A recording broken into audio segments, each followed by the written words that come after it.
O preço do desprezo, a convidada humilhada e o rei oculto saudações à comunidade. Bem-vindos a histórias reais que doem e satisfazem. Hoje, vocês testemunharão uma traição tão fria que fará seu sangue gelar, mas também uma reviravolta tão doce que vocês vão querer celebrar. Esta história é um lembrete brutal. Nunca subestime a pessoa que você humilha. Antes que a vingança comece, por favor, deixe seu gostei neste vídeo para apoiar a justiça kármica. Inscreva-se no canal agora. Prepare-se para o choque da década.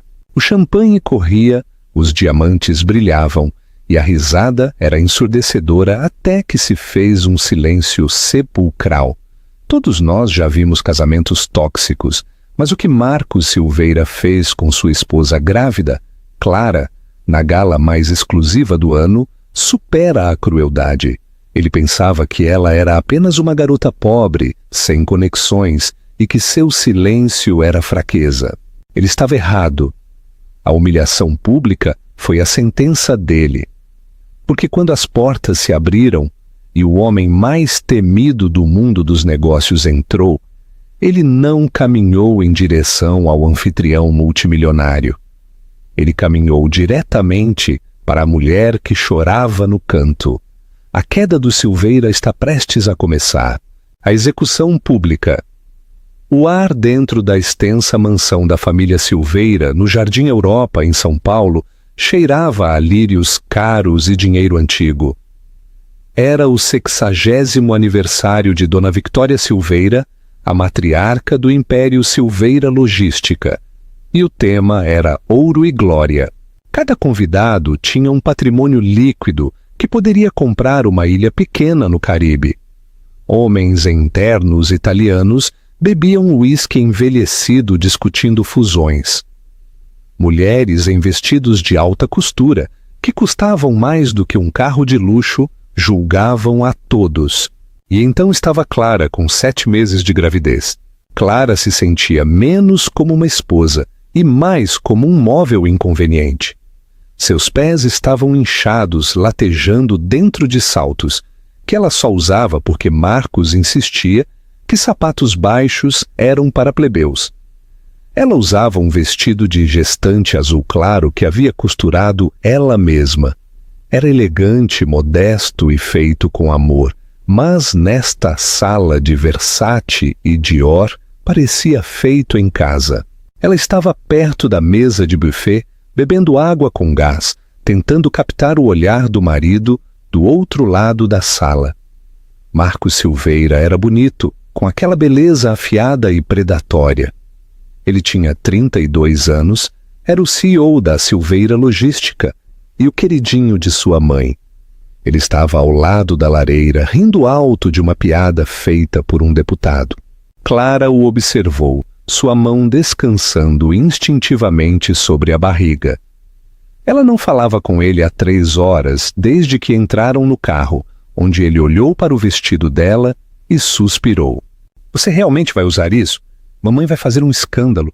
É confortável, Marcos, Clara sussurrou, segurando as lágrimas. E estamos com o orçamento apertado, já que você cortou meu acesso à conta conjunta. Eu cortei porque você gasta imprudentemente em tralhas de bebê que não precisamos. Ele retrucou, verificando seu reflexo. Apenas tente passar despercebida. Não me envergonhe esta noite. Há investidores aqui. Agora parada sozinha, Clara sentia o peso dessas palavras. Não me envergonhe. Um garçom passou com uma bandeja de blines de caviar. Clara pegou um. Ela não comia desde o café da manhã devido aos enjoos matinais, mas antes que sua mão tocasse o guardanapo, uma voz cortou o ar. Oh, cuidado, querida. Não queremos que você derrame neste seu projeto artesanal pitoresco que está usando. Clara congelou. Ela se virou para ver Dona Victória Silveira, sua sogra, segurando uma taça de champanhe como uma arma. Victória, envolta em seda dourada, gotejava safiras. Seu sorriso nunca chegava aos seus olhos. Nunca. Feliz aniversário, Victoria, disse Clara, sua voz tremendo ligeiramente. A senhora está linda. Victoria olhou para Clara de cima a baixo. Seu olhar parou na barriga com desdém. E você está enorme. Sério, Clara, você não conseguiu encontrar algo para disfarçar melhor a forma? Você parece prestes a explodir. É deselegante para os convidados. Eu estou grávida, Victoria. É natural. Clara se defendeu suavemente. Victoria tomou um gole de sua bebida, aproximando-se. É comum. Isso é o que é. Marcos tem um futuro tão brilhante. É uma pena que esteja preso a alguém que não entende a arte da apresentação. Quem é você, de novo? Ah, sim, a garota da lanchonete. Era um insulto que ela usava frequentemente. Clara havia trabalhado como garçonete quando conheceu Marcos há 3 anos. Ele tinha sido charmoso na época, até humilde. Ele disse que amava sua simplicidade. Ele tinha mentido. Eu sou a esposa dele, disse Clara levantando o queixo. Por enquanto, Victoria sussurrou, piscando antes de se virar para cumprimentar a esposa de um CEO com uma risada falsa e aguda. Clara sentiu as lágrimas arderem em seus olhos. Ela precisava de Marcos. Ela precisava que ele a abraçasse, que dissesse à mãe para parar, que validasse sua existência. Ela começou a caminhar com dificuldade pela multidão, desviando de olhares críticos em direção à lareira. Finalmente, ela o alcançou. Ele estava imerso em uma conversa com Júlio Torres, um potencial investidor. Marcos, ela disse suavemente, tocando o cotovelo dele. Marcos estremeceu como se tivesse sido queimado. Ele se virou. Seus olhos se apertaram ao vê-la.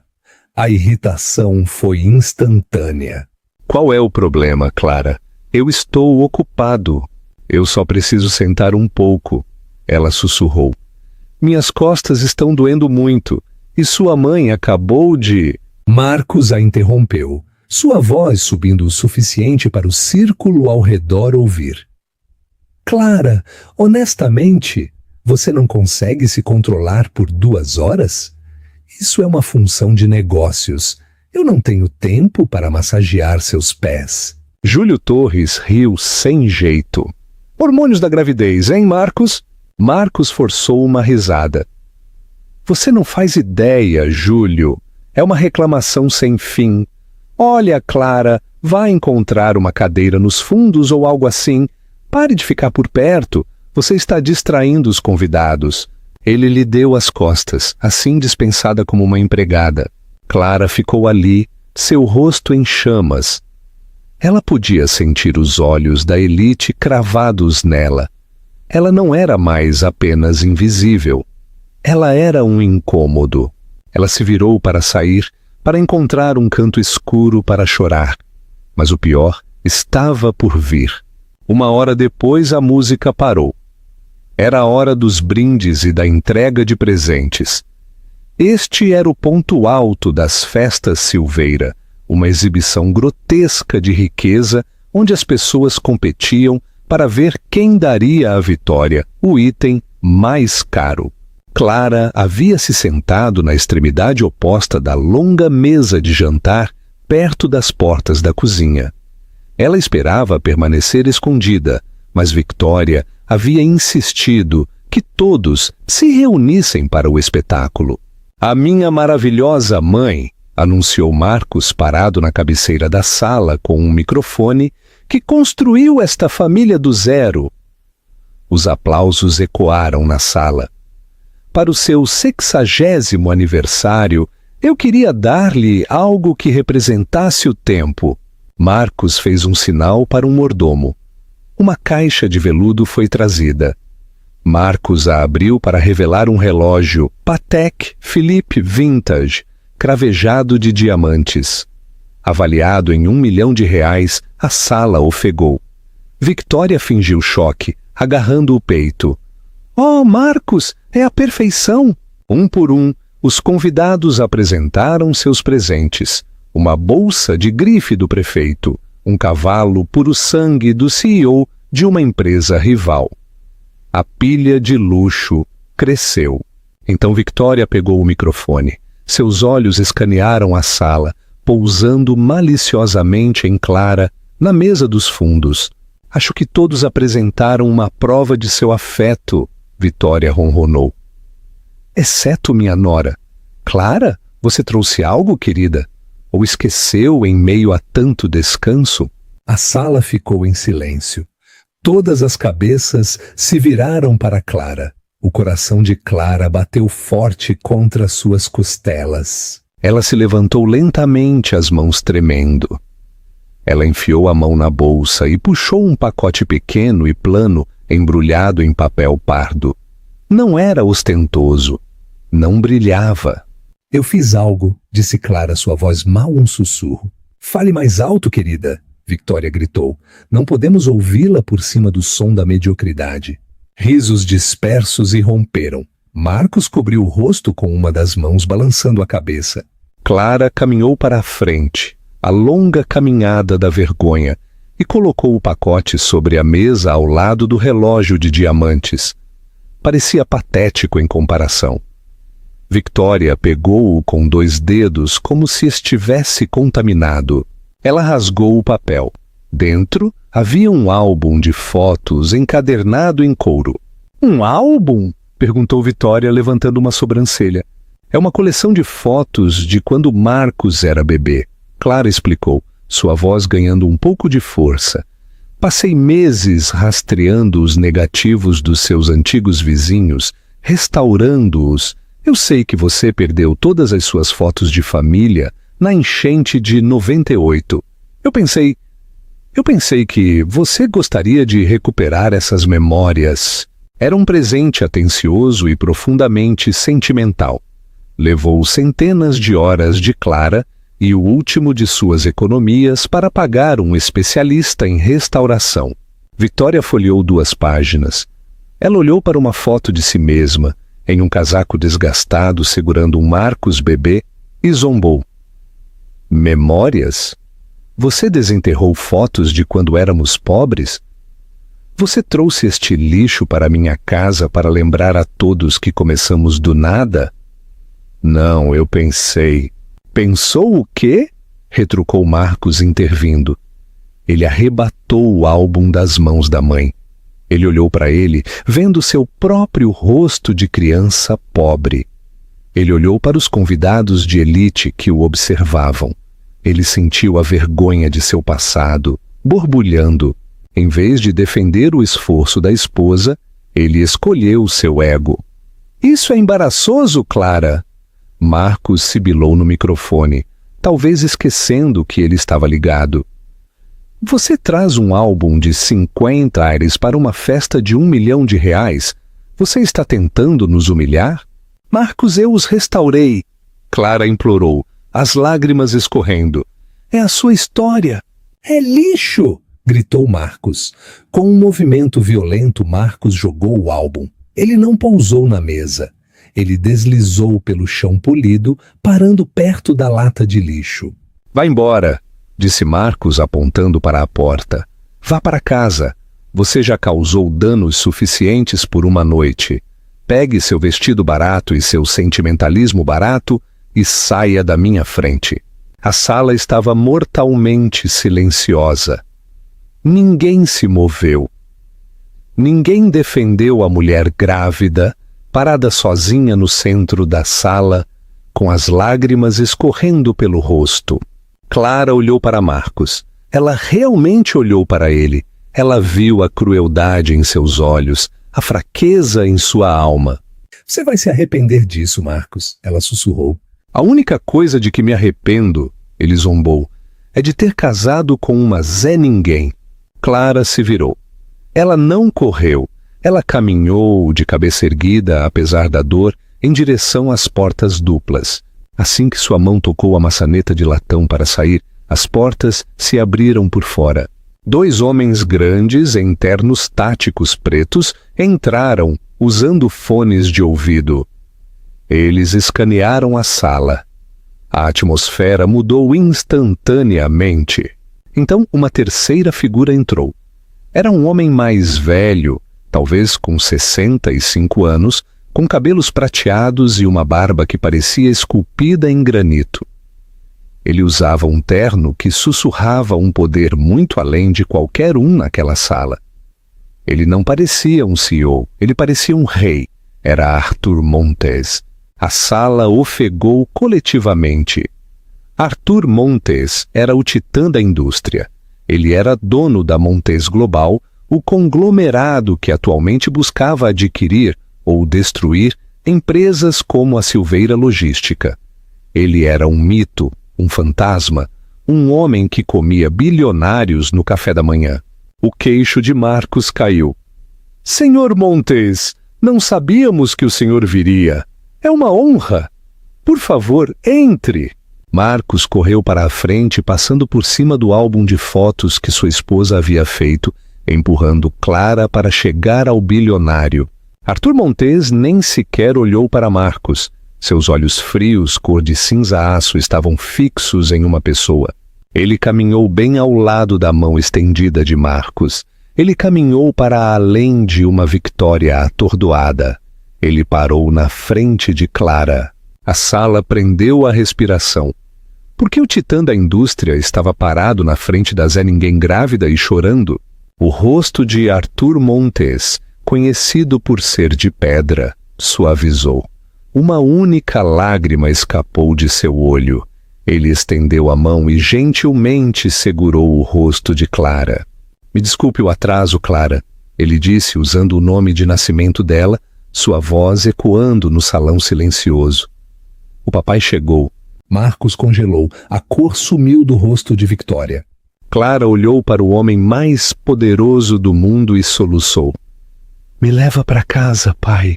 Arthur olhou para cima. Seus olhos se transformaram em gelo glacial enquanto olhava para Marcos. Você a chamou de Zé Ninguém, disse Arthur, sua voz baixa e perigosa. Você acabou de humilhar a única herdeira do Império Montes. O desenlace kármico. O silêncio no salão de festas do Silveira não era apenas quietude, era pesado. Parecia que o ar havia sido sugado da sala, substituído por uma pressão sufocante. As taças de champanhe pararam de tilintar. A fofoca cessou.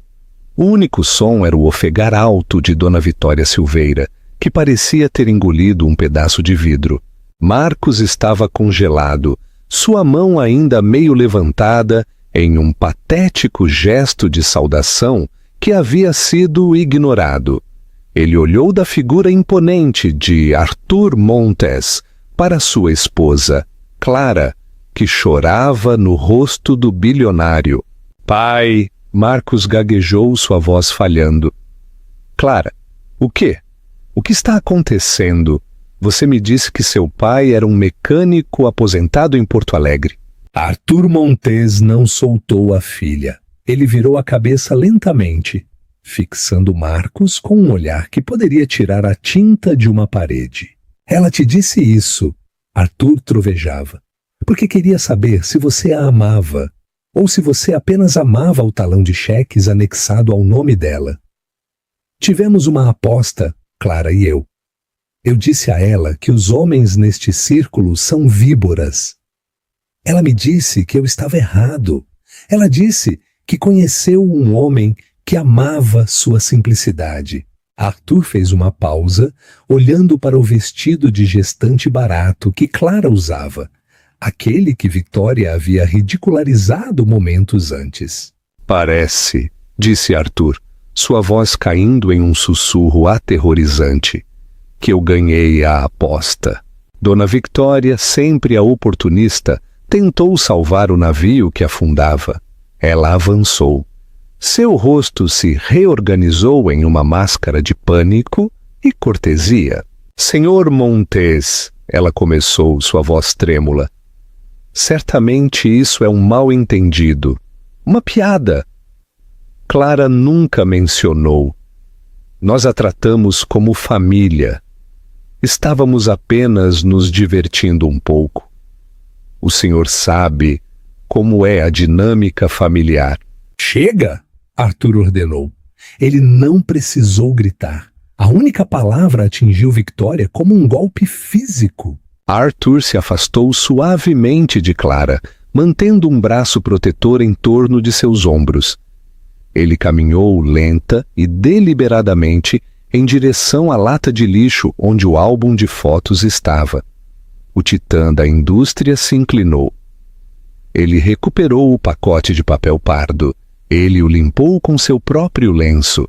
Ele o abriu, olhando para as fotos restauradas de uma jovem e empobrecida Victoria e Marcos. Você chamou isso de lixo, disse Arthur segurando o álbum. Minha filha passou 3 meses rastreando os negativos. Ela pediu favores a arquivistas que você nem sabia que ela conhecia. Ela fez isso porque achou que você tinha um coração. Arthur fechou o álbum e o entregou a um de seus seguranças. Guarde, é a única coisa de valor nesta sala.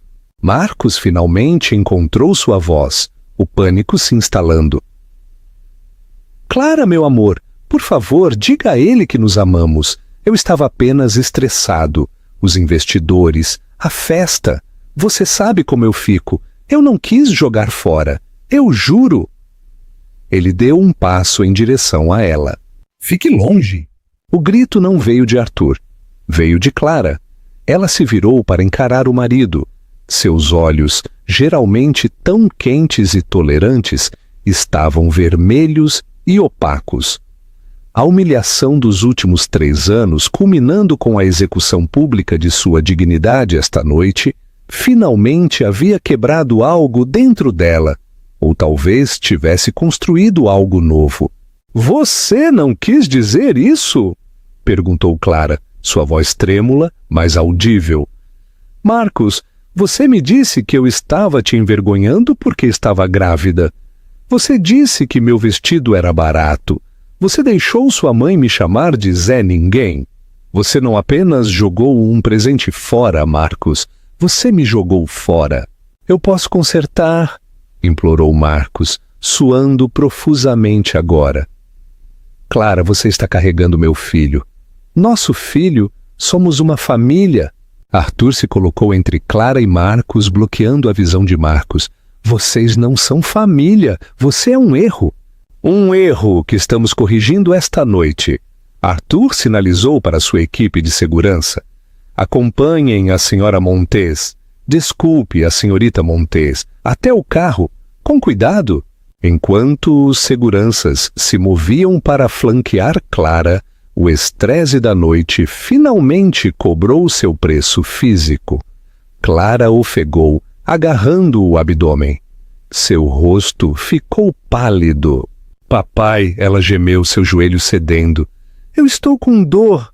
A sala explodiu em caos.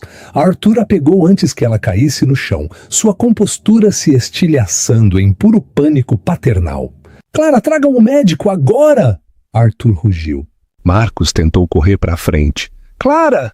Um dos guardas de Arthur, um homem do tamanho de uma geladeira, ficou no caminho de Marcos. Ele não bateu em Marcos, apenas colocou uma mão no peito de Marcos e o empurrou. Marcos voou para trás, tropeçando nos próprios pés e caindo pesadamente no meio da pista de dança. Não se aproxime dela, o guarda rosnou. Arthur carregou sua filha grávida nos braços, como se ela não pesasse nada. Ele correu em direção às portas.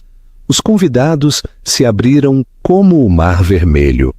Na entrada, Arthur parou por um segundo.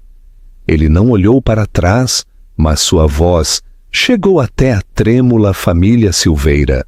Se algo acontecer com meu neto, Arthur prometeu, eu não vou apenas levar você à falência, Marcos, eu vou te castrar e depois te processar.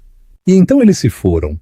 O som da caravana Montes acelerando desapareceu na noite, deixando a mansão Silveira em estado de choque.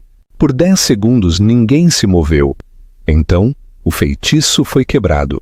Começou com Júlio Torres, o investidor que Marcos estava tentando impressionar a noite toda. Júlio colocou sua taça de champanhe na bandeja de um garçom.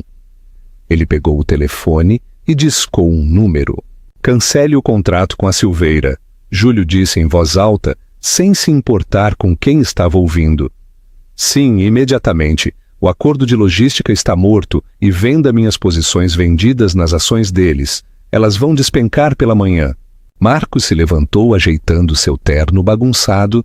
Júlio, espere. Você não pode estar falando sério. Este é um assunto pessoal. Não tem nada a ver com negócios. Júlio olhou para Marcos com uma mistura de pena e desgosto. Marcos, você acabou de abusar publicamente da filha de Arthur Montes. Arthur Montes é dono das linhas de navegação que usamos. Ele é dono do banco que detém seus empréstimos. Ele está no conselho da comissão reguladora. Você não é apenas um marido ruim. Você é um risco de negócio radioativo. Júlio saiu. Esse foi o sinal. Os outros convidados, sentindo o cheiro da morte no nome Silveira, começaram a fugir. Tenho que acordar cedo, murmurou o prefeito, passando por Victória sem fazer contato visual. Festa adorável, mas precisamos ir, disse o CEO da empresa rival, reprimindo um sorriso. Ele sabia que suas ações estavam prestes a subir. Em 20 minutos, o Gala Ouro e Glória estava vazio.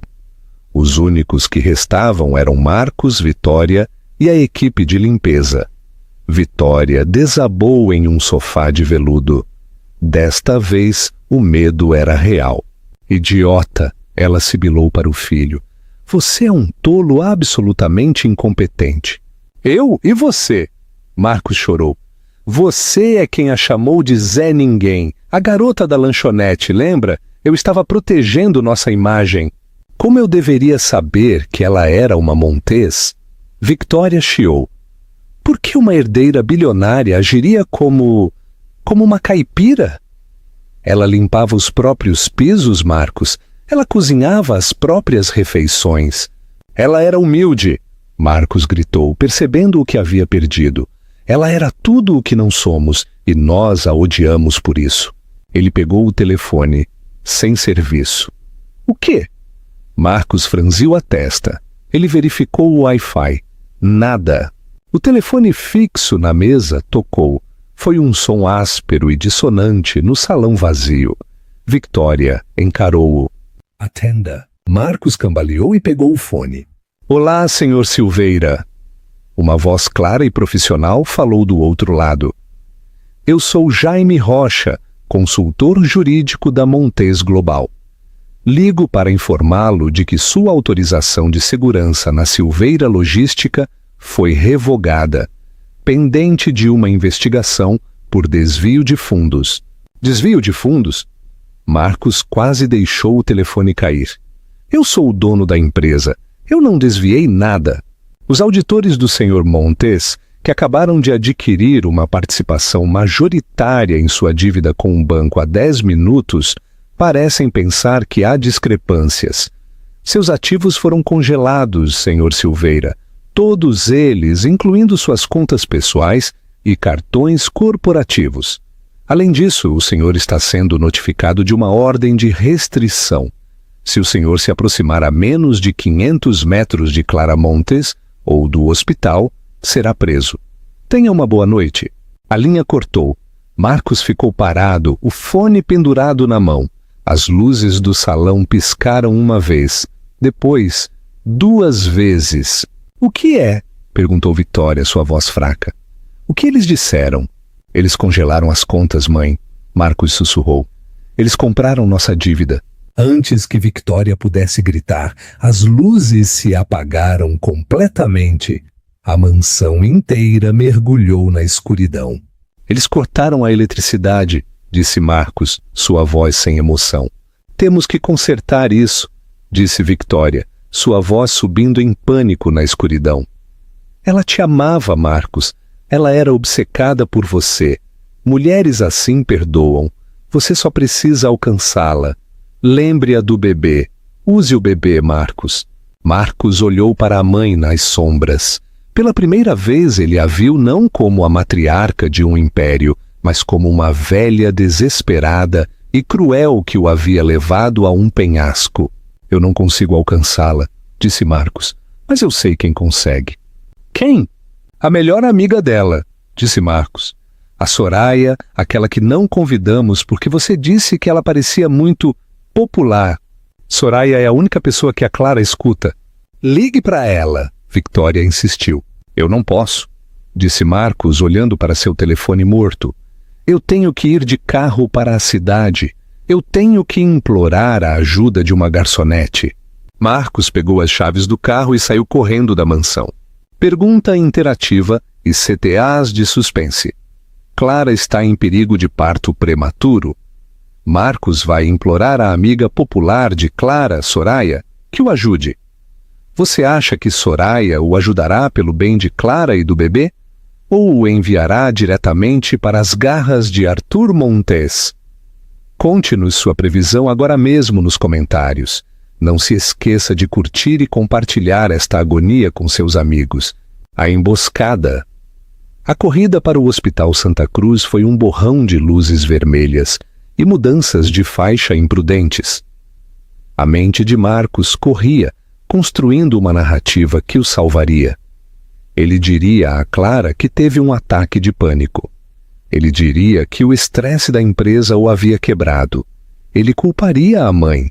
Ele faria o que fosse preciso para voltar para a órbita Montes. Ele parou bruscamente no estacionamento do hospital, deixando seu Porsche torto.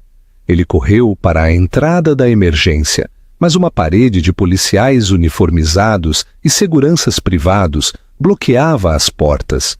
A imprensa já estava lá. O título na tela de uma van próxima dizia: Filha do Titã hospitalizada após incidente na Gala Silveira. Marcos levantou a gola do casaco, tentando esconder o rosto, e deslizou ao redor do lado do prédio em direção à área de fumantes. Ele sabia que Soraya, a amiga de Clara, fumava quando estava estressada. Era uma chance remota, mas era tudo o que ele tinha. E lá estava ela. Soraya estava caminhando perto dos bicicletários. Ela usava uma jaqueta jeans desbotada e botas de combate, a mesma roupa que Marcos muitas vezes havia menosprezado. Soraya! Marcos sibilou saindo das sombras. Soraya pulou. Quando ela viu que era Marcos, sua expressão não se transformou em medo, transformou-se em gelo. Você tem muita coragem de aparecer aqui, Marcos, ela disse, sua voz perigosamente calma. Me escute, Marcos implorou aproximando-se. Eles não me deixam entrar. Você tem que me ajudar. Clara precisa de mim. Eu sou o pai do filho dela. Você é o motivo pelo qual ela está na UTI. Soraya cuspiu. A pressão arterial dela subiu tanto que ela quase sofreu um derrame. Os médicos estão tentando impedir o parto prematuro. Eu não sabia, Marcos gaguejou suando.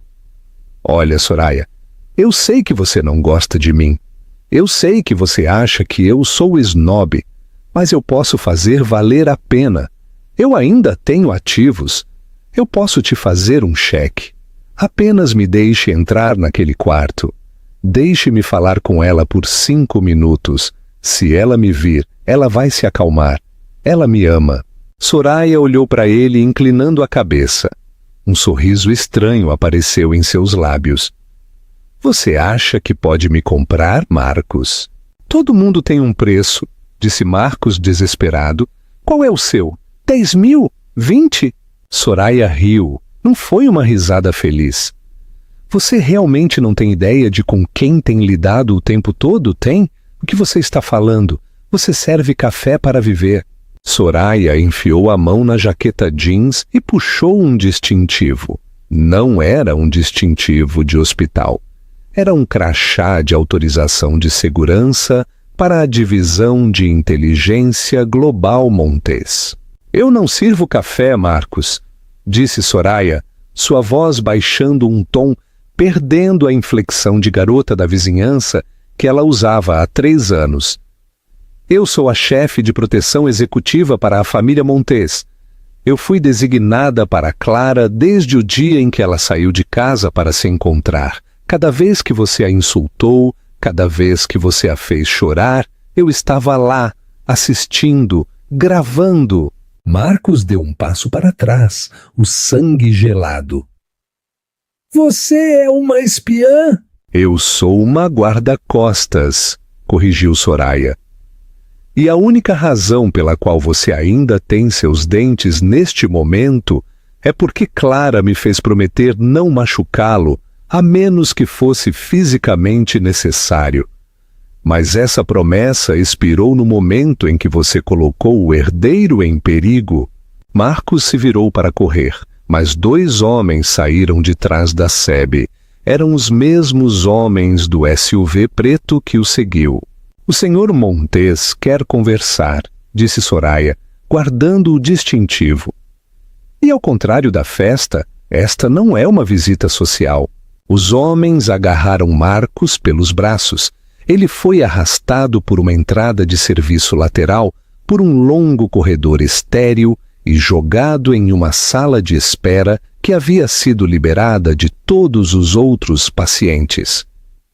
Sentado em uma cadeira de plástico no centro da sala, estava Arthur Montes. Ele não estava gritando, ele estava descascando uma laranja. A normalidade da ação o tornava aterrorizante. Sente-se, disse Arthur sem levantar os olhos. Marcos desabou na cadeira à sua frente. Senhor Montes, por favor, eu a amo. Arthur terminou de descascar a laranja. Ele comeu um gomo lentamente. Eu revisei as finanças de sua empresa, Marcos. Você tem falsificado os livros por 2 anos para esconder as perdas de sua mãe. Você tem usado o crédito de Clara, as pequenas economias que ela tinha, para pagar dívidas de jogo.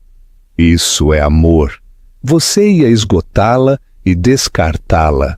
Arthur declarou secamente. Mas não é por isso que você está aqui. Você está aqui porque eu tenho uma proposta. O que for, ofegou Marcos. Eu farei o que for preciso. Clara está acordada, disse Arthur. Ela está se estabilizando, mas está inconsolável. Ela ainda, de alguma forma, acredita que há algo de bom em você. Ela acha que você agiu por estresse. Ela quer ver você. Uma pequena esperança acendeu no peito de Marcos. Ela quer me ver? Oh, graças a Deus! Eu posso consertar isso. Deixe-me vê-la. No entanto, Arthur continuou, seus olhos endurecendo. Se você entrar por aquelas portas, você tem uma escolha. Você pode entrar, pedir desculpas e tentar ser um pai. Se você fizer isso, eu não vou destruí-lo completamente. Eu vou deixá-lo com dinheiro suficiente para viver uma vida modesta no anonimato. Mas você nunca tocará na fortuna Montes. Você assinará um acordo pós-nupcial esta noite, renunciando a todos os direitos à herança dela. Marcos hesitou. A ganância em seus olhos piscou. Disse Arthur, você pode ir embora agora. Eu lhe darei 5 milhões de reais em dinheiro, um corte limpo. Você assina os papéis do divórcio, você renuncia aos direitos parentais e você nunca mais a vê, nem ao bebê. Você pega o dinheiro e foge. Foi o teste final, o teste que Clara sempre quis que ele passasse. Marcos olhou para a porta do quarto de Clara. Então ele olhou para Arthur. 5 milhões? Perguntou Marcos, sua voz trêmula. Transferência bancária? Dentro de 1 hora, disse Arthur. Marcos lambeu os lábios. Ele pensou na mulher grávida chorando no quarto ao lado. Ele pensou no bebê. Então ele pensou na dívida, na reputação desmoronada do Silveira e nos 5 milhões de reais que poderiam começar uma nova vida em Fernando de Noronha. Eu aceito o dinheiro, Marcos sussurrou. Arthur assentiu lentamente. Ele puxou uma pasta do casaco. Assine aqui. Marcos assinou os papéis com a mão trêmula. Ele renunciou aos seus direitos sobre sua esposa e seu filho não nascido. Por um cheque. Feito, disse Marcos levantando-se. Onde está o dinheiro? Transferido, disse Arthur, verificando seu telefone. Agora há uma coisa que você precisa saber antes de ir. O quê? Perguntou Marcos, sentindo uma onda de alívio. Ele havia vencido. Ele havia escapado com uma fortuna. Arthur apontou para o grande espelho na parede. Aquele é um espelho de dupla face, Marcos, e o interfone estava ligado. Marcos se virou.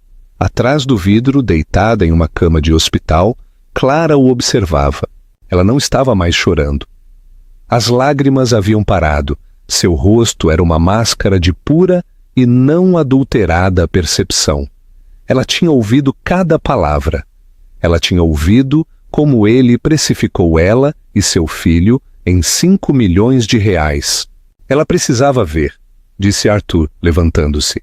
Ela precisava saber que você é exatamente quem eu disse que você era. Marcos bateu no vidro. Clara, não! Foi um truque! Eu fiz isso por nós! Mas Clara simplesmente virou a cabeça, fechando os olhos. Tirem ele da minha vista! Arthur ordenou.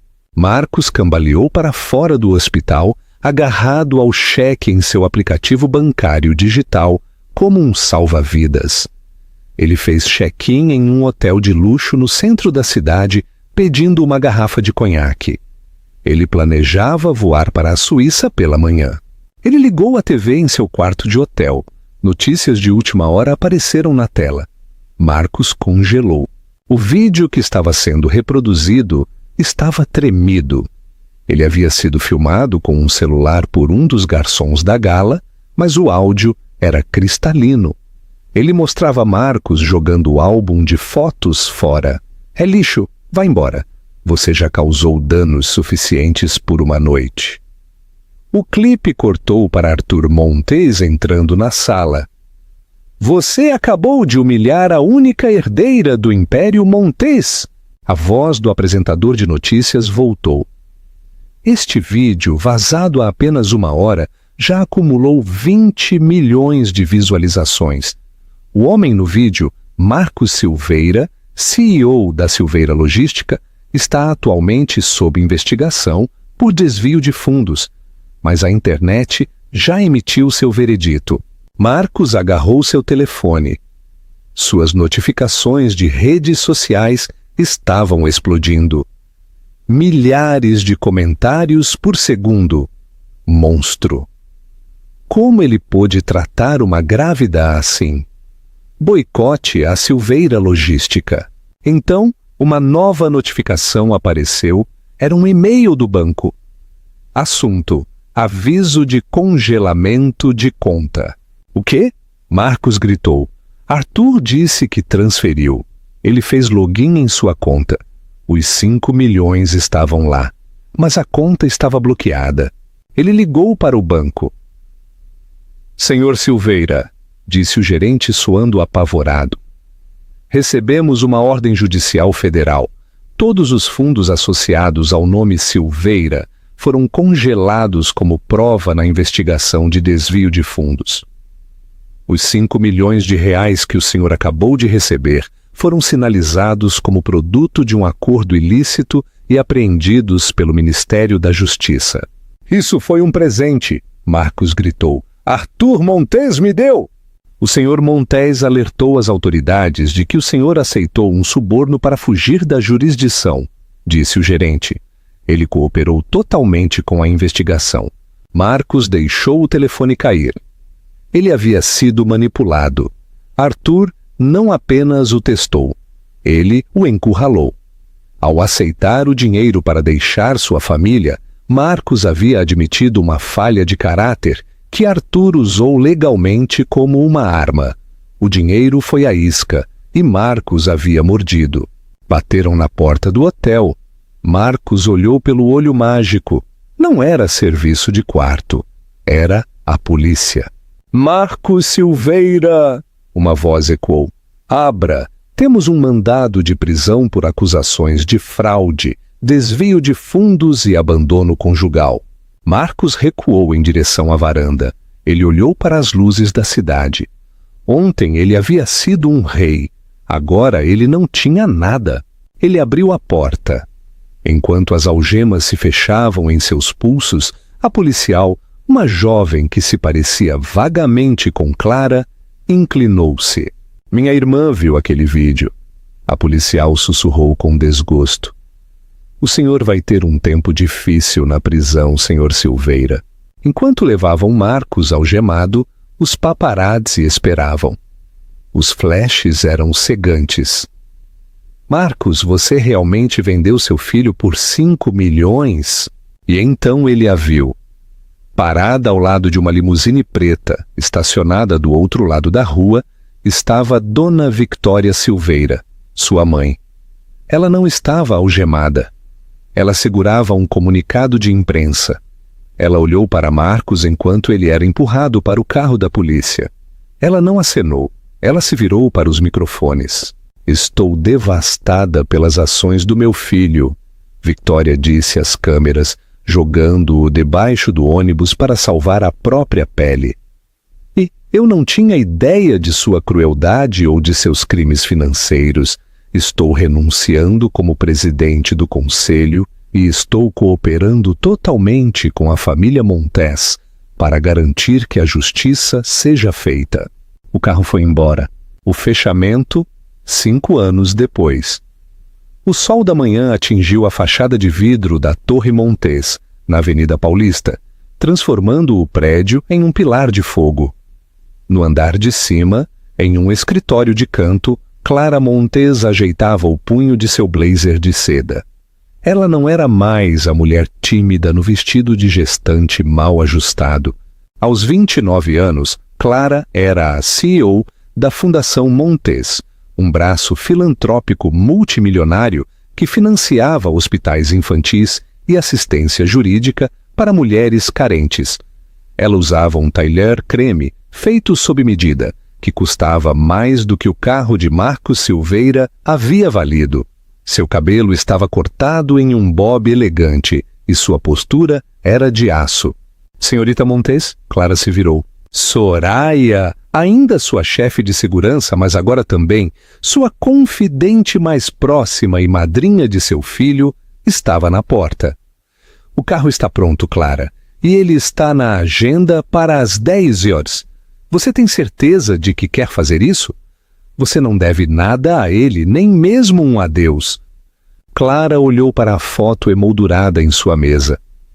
Era a imagem de um menino de 4 anos com cabelo cacheado e olhos verdes brilhantes, rindo enquanto segurava um avião de brinquedo. Léo, seu filho. O filho que Marcos havia vendido por 5 milhões de reais. Eu não estou fazendo isso por ele, Soraya, disse Clara, sua voz firme. Eu estou fazendo isso por Léo. Eu preciso olhar para o monstro nos olhos pela última vez para ter certeza de que ele realmente se foi. Eu preciso fechar a porta tão forte que ela nunca mais se abra. Soraya assentiu, sua expressão sombria. Eu estarei logo atrás do vidro. Se ele sequer se mexer, eu aciono o alarme. Eu sei, Clara sorriu suavemente. Vamos? A visita à Penitenciária Federal de Campo Grande era um forte contraste com a mansão Silveira. Cheirava a água sanitária, suor rançoso e desespero. Clara sentou-se na sala de visitas privada. Ela sentou-se com as mãos cruzadas sobre a fria mesa de metal. Esperando, a pesada porta de aço zumbiu e se abriu. Marcos Silveira entrou arrastando os pés. A transformação foi chocante. O homem que uma vez zombou de garçons e vestiu ternos italianos havia sumido. Em seu lugar havia um homem magro e grisalho em um macacão laranja berrante. Ele parecia 20 anos mais velho. Ele se sentou, as correntes em seus pulsos tilintando contra a mesa. Ele olhou para Clara e por um momento a vergonha brilhou em seu rosto. Mas então o velho Marcos, o manipulador, tentou ressurgir. Clara, ele grasnou sua voz rouca. Você está incrível. O dinheiro te cai bem. Não é o dinheiro, Marcos, disse Clara friamente. É a liberdade. Estar livre de um narcisista faz maravilhas pela pele. Marcos encolheu-se. Eu te vi no noticiário na semana passada inaugurando aquela nova ala pediátrica. É um bom trabalho. Clara assentiu. Nós a chamamos de Centro Léo Montes, em homenagem ao meu filho. Nosso filho! Marcos corrigiu rapidamente, o desespero se infiltrando em seu tom. Clara, eu tive tempo para pensar. 5 anos nesta jaula mudam um homem. Eu sei que eu errei. Eu sei que eu te machuquei. Você não apenas me machucou, Marcos. Clara interrompeu, sua voz desprovida de simpatia. Você me humilhou. Você tentou me apagar. E depois você vendeu nosso filho. Lembra do preço? 5 milhões. Isso é o que sua família valia para você. Eu fui encurralado, Marcos implorou. Seu pai me armou uma armadilha. Ele te deu uma escolha. Clara corrigiu. Você escolheu o dinheiro. Mas não é por isso que estou aqui. Marcos parecia esperançoso. Por que você está aqui? Para me tirar? Eu posso ajudar você a administrar a fundação. Eu tenho ideias, Clara. Eu posso ser útil. Eu posso ser um pai. O Léo pergunta por mim. Clara soltou uma risada curta e seca. Léo não sabe que você existe, Marcos, e ele nunca saberá. Para ele, papai é uma palavra que ele usa para o avô que lê histórias para ele todas as noites. Ela enfiou a mão na bolsa de grife e puxou uma única folha de papel. Ela a deslizou sobre a mesa. Eu estou aqui por causa disso. Marcos olhou para o papel. Era um formulário de rescisão de direitos parentais totalmente finalizado pelo tribunal. Se você assinar isso, disse Clara, eu depositarei 20 mil reais em sua conta do presídio. Você pode comprar todo o ramen e cigarros que quiser pelos próximos 10 anos. Você pode viver como um rei aqui dentro. E se eu não assinar? Marcos desafiou, tentando encontrar influência. Se você não assinar? Clara se inclinou. Seus olhos se transformaram no mesmo gelo glacial que os de seu pai. Então eu usarei meus recursos para garantir que cada apelação que você apresentar seja enterrada em papelada por décadas. Eu farei com que você seja transferido para uma instalação de segurança máxima no meio do nada. Eu farei da sua vida, que já é um pesadelo, um inferno vivo. Marcos a encarou. Ele procurou pela garota fraca e chorona com quem se casou. Ele procurou pela mulher que buscava a aprovação dele. Ela se foi. Na frente dele estava um titã. Você realmente me odeia, não é? Marcos sussurrou. Eu não odeio você, Marcos, disse Clara levantando-se. Eu tenho pena de você. Você tinha tudo. Você tinha uma esposa que te adorava. Você ia ser pai. E você jogou tudo fora por um relógio e uma mãe que nem sequer te visita.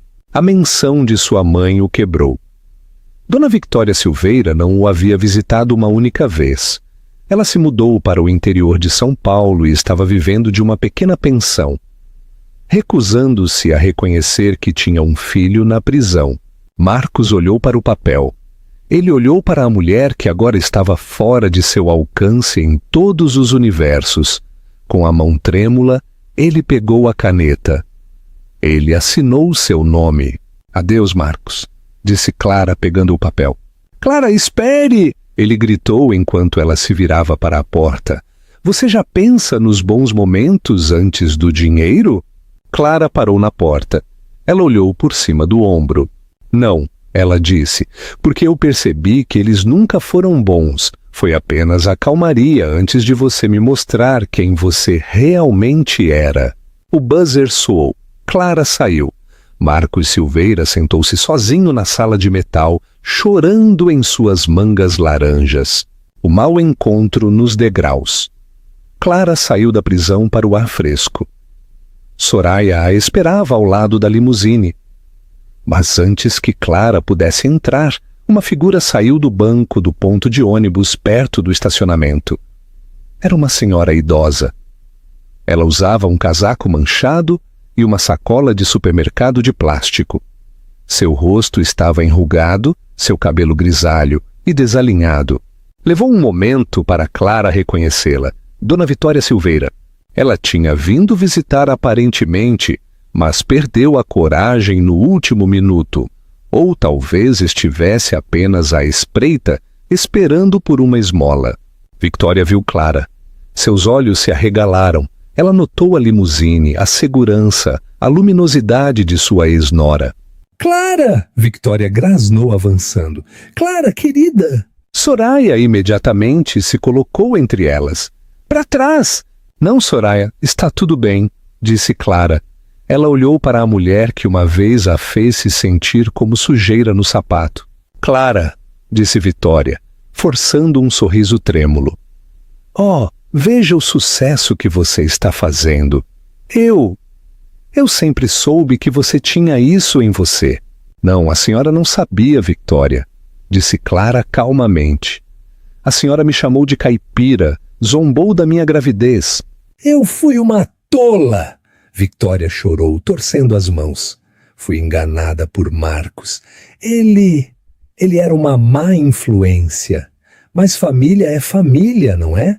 Eu sou a avó do Léo. Eu tenho direitos. Eu desejo vê-lo. Clara olhou para aquela criatura patética. Ela não sentiu raiva, apenas uma profunda sensação de distância.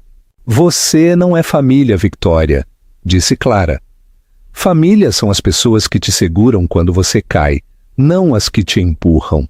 E quanto ao Léo, ele tem uma avó, a irmã do meu pai, a tia Alice. Ela assa biscoitos para ele e diz a ele que ele é o garoto mais inteligente do mundo. Ela não se importa com seu pedigree ou suas roupas. Eu não tenho nada, Clara, implorou Victoria, com lágrimas escorrendo por sua maquiagem barata. Eles levaram a casa, eles levaram a pensão. Eu estou vivendo em um kitnet. Mal posso pagar o aquecimento. Por favor, pelos velhos tempos, apenas uma pequena ajuda. Clara enfiou a mão na bolsa. Os olhos de Victoria brilharam com ganância. Ela esperava um cheque, um maço de dinheiro. Clara puxou um cartão. Este é o número do abrigo feminino Montes, disse Clara, pressionando o cartão na mão de Victoria. Eles têm refeições quentes, treinamento vocacional e aconselhamento. Eles podem ajudá-la a se reerguer, mas a senhora terá que trabalhar para isso, sem esmolas. Victoria olhou para o cartão com horror. Um abrigo? Você quer que eu vá para um abrigo para sem-teto? É onde eu estaria se meu pai não tivesse chegado naquela noite, disse Clara. É um bom lugar, Victoria. A humildade é uma boa professora. A senhora deveria tentar. Clara se virou e entrou no carro. Clara, você não pode me deixar aqui, Victoria gritou para as janelas fumê. O motor ganhou vida. Enquanto o carro se afastava, Clara não olhou para trás. Ela pegou o telefone e discou um número. Oi, papai. Sua voz estava quente e brilhante. Sim, está feito. Estou voltando para casa. Diga ao Léo que estou levando sorvete. E essa é a história de Clara, Marcos e a festa de aniversário que mudou tudo. É um lembrete brutal de que a maneira como tratamos as pessoas quando pensamos que elas não têm poder é o verdadeiro teste de nosso caráter. Marcos e Dona Vitória Silveira pensavam que a riqueza os tornava intocáveis. Eles pensavam que o silêncio de Clara era fraqueza. Mas eles esqueceram a regra mais antiga do karma. A roda sempre gira. Clara não apenas sobreviveu. Ela prosperou porque se manteve fiel a si mesma. Ela não deixou que a crueldade deles transformasse seu coração em pedra. Ela apenas o transformou em uma fortaleza para proteger as pessoas que realmente importavam. Quanto a Marcos, ele descobriu tarde demais que a coisa mais cara do mundo não é um relógio de diamantes ou um carro de luxo. É o amor de uma boa mulher e a risada de um filho. Ele trocou o inestimável pelo barato e pagou o custo final.